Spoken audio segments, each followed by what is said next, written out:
Well, it feels like the perfect time on 5 Live Breakfast with Holly and Gordon to talk football now, because Rangers stunned Jose Mourinho's Fenerbahce with a superb first leg win in Istanbul to give them a great chance of reaching the Europa League quarter-finals. It finished 3-1 to the visitors.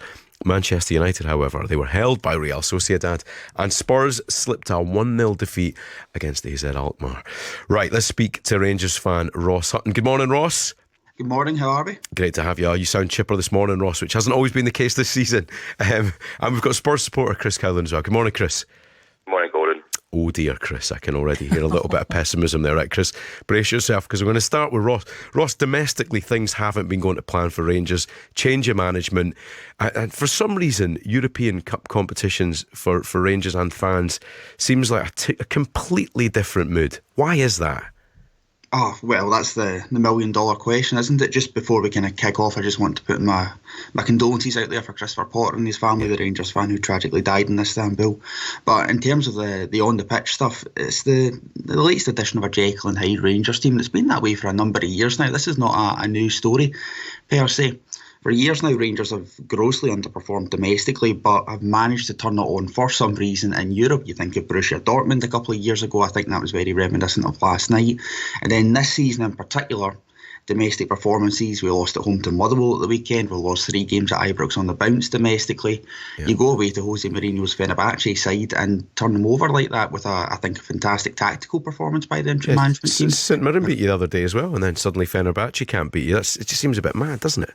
It's, as I say, it's a Jekyll and Hyde Rangers side. They seem to be able to turn it on in Europe in a way they can't domestically, and that's a problem, right, for a club like Rangers, who should be winning things domestically all the time. But we're living in a golden age of Rangers European sustained success now, and I can't say I'm not enjoying it. And with Barry Ferguson at the helm now, what do you think can happen? Could you see this being one of the most incredible comebacks in Ibrox for a former player?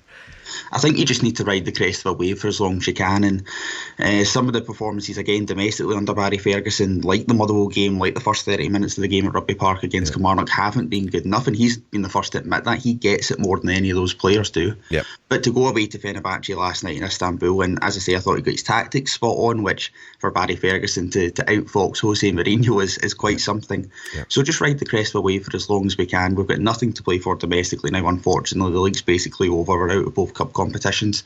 We're all in on the Europa League for as far and as long as that can take us, so just need to run with that. Right, Ross, stick with us a little bit longer. We're going to speak to Chris now. Chris, it's a funny old season for you, and Ross will be familiar with Ange Postecoglou from the old firm, but he really needs success in Europe, doesn't he, to keep things going well for him and his career at Spurs?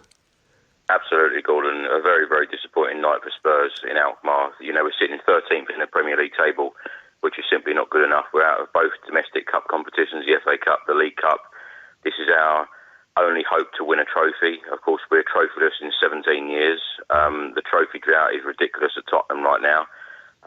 All I would say to these players right now is, you know, do you want to be heroes, or do you want to finish this season, disappointing again and not qualify for Europe next season? But last night, we just weren't in the game at any point, and Ange is blaming the pitch last night, and Son has come out and said that this is a big wake-up call, and Vicario at the end was telling the fans to be louder and more passionate. And I tell you what, these fans are spending hundreds of pounds supporting this club. I don't think the fans can do any more. It's the most expensive season ticket, is it not, Chris? And you quite rightly have to have a voice here, but do you think Ange can turn this around for you?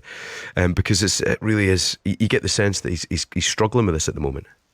I think the only disappointing thing is like he said last night, is the positive is that it is only 1-0 because it could have been more. Yeah. So hopefully when Spurs are back in London next week, we can go through. But of course the next round is going to be very difficult if we get there against Ajax or Frankfurt. But you've got to be on your game. You know, you cannot keep using excuses about injuries, etc. Because the team that was out there last night to face Alkmaar, should have been more than enough quality in that team to win that game. He always says he wins a trophy in his second season, doesn't he? But it remains to be seen. Chris, my opinion today on 5 Live, I'm talking about football fans should never leave a game early. Have you ever walked out of a Spurs match before the 90 minutes? Never. I've been in the away end many times, and I'm quite often criticised for staying there amongst fellow fans, but I support my club right until the end, so even if we were getting battered, I'd be there to the very last second. You're on my side, Chris. Good man. Ross, what about you? Have you ever left Ibrox in the huff? Well, in a huff, yeah. Early, no. You've never left early, though? No. So you're with me on this? Glutton for punishment. I've came close a few times. I've been tempted, wondered if I've got better things to do, but no, I couldn't face it. Well, Ross, it's still looking good in Europe for Rangers. And Chris, it's only 1-0, as you say, so plenty to play for. Thank you so much for coming on this morning. Really appreciate it. Ross Hutton there, our Rangers fan, and Chris Cowlin, our Spurs supporter. Plenty more reaction to all of last night's European football action on the 5 Live Football Daily podcast on BBC Sounds. And remember, my opinion today, football fans should not leave before the end of the game. 85058.